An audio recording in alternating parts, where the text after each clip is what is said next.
Bonjour à toutes et à tous. Nous allons voir ce qu'on appelle un diviseur d'un nombre entier et surtout, nous allons reparler de ce que sont les nombres premiers si importants en mathématiques. Pour définir cette notion de diviseur, on part de deux nombres entiers. Le nombre b est un diviseur de a si, à l'inverse, le nombre a est un multiple de b. En cas de besoin, je vous conseille de revoir la vidéo sur les multiples. On y avait parlé, bien évidemment, de ce que c'est le multiple d'un nombre. Et on avait aussi vu ce genre de notation. Ça se lit A appartient à l'ensemble Z.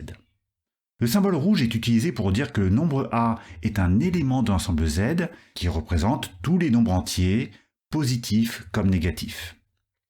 Et on appelle N, avec une double barre, l'ensemble des entiers dits naturels, c'est-à-dire les entiers positifs. Au fait, je n'en ai pas encore parlé, mais vous aviez peut-être remarqué, on ne peut bien évidemment pas diviser par 0. Cette définition signifie que b est un diviseur de a si a est égal à b fois un nombre entier.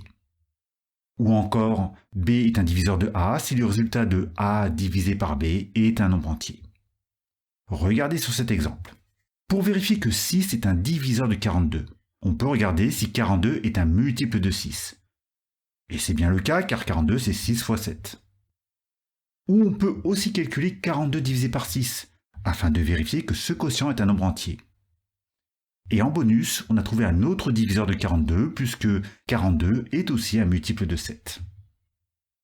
Quand on parle de diviseurs, on essaie souvent de dresser la liste de tous les diviseurs d'un nombre. Par exemple, recherchons les diviseurs positifs de 6.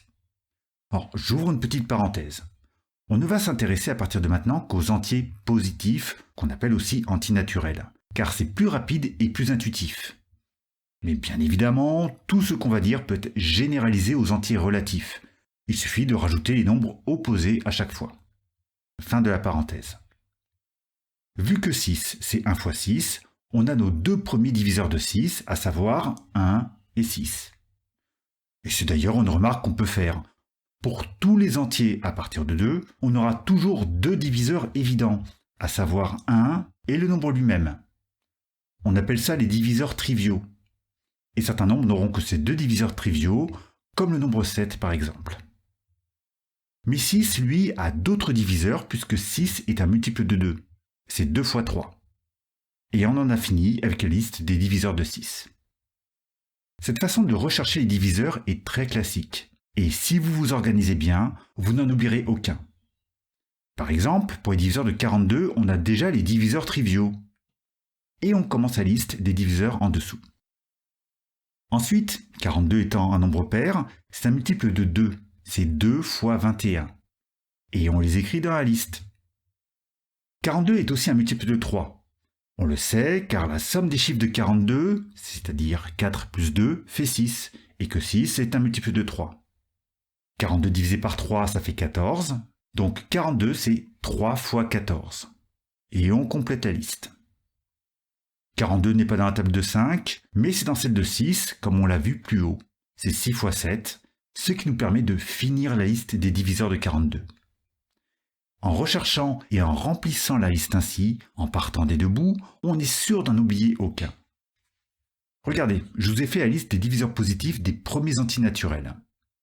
Je n'ai pas mis 0, mais sachez que 0 possède une infinité de diviseurs. On peut le diviser par n'importe quel entier, sauf bien sûr par 0. On retrouve la liste des diviseurs de 6 et de 7 qu'on avait vu auparavant. Et d'ailleurs, on remarque qu'il y a plusieurs nombres qui, comme 7, n'ont que deux diviseurs positifs. Et ces nombres ont de nombreuses propriétés. C'est pour ça qu'on leur a donné un nom. On les appelle des nombres premiers.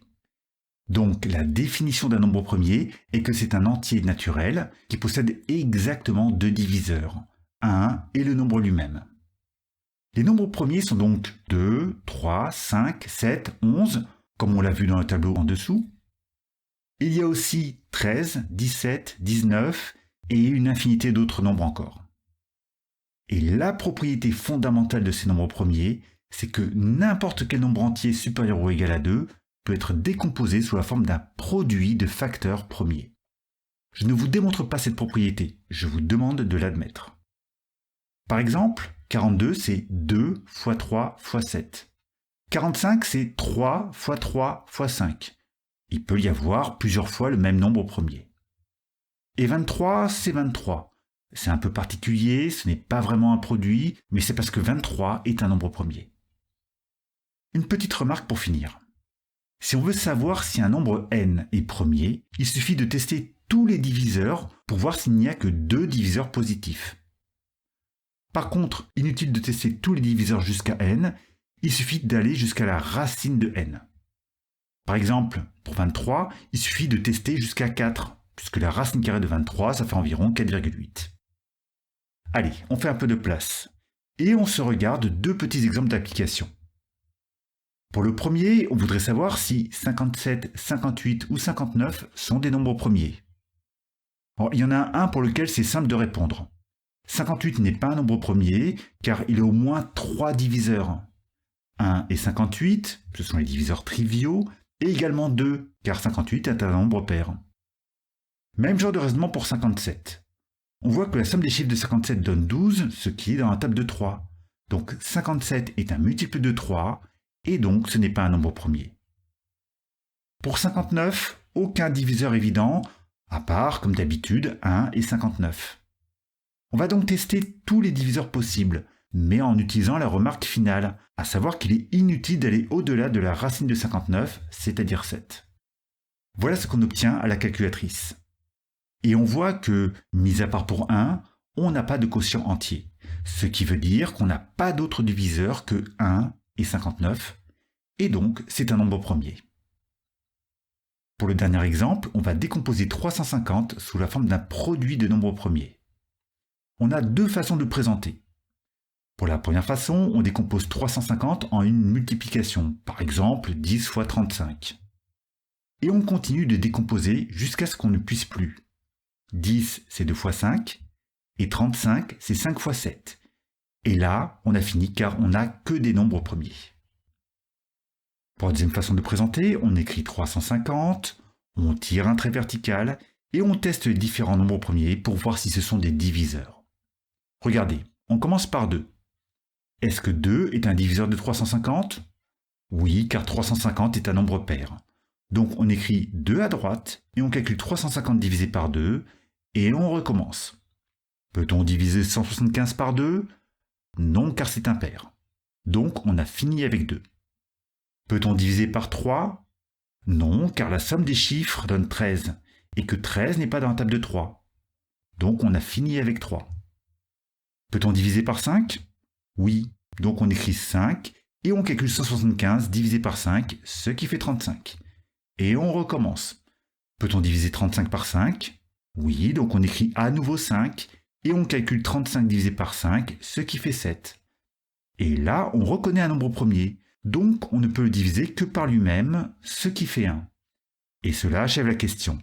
On a le résultat de la décomposition ici. Voilà pour cette introduction au nombre premier.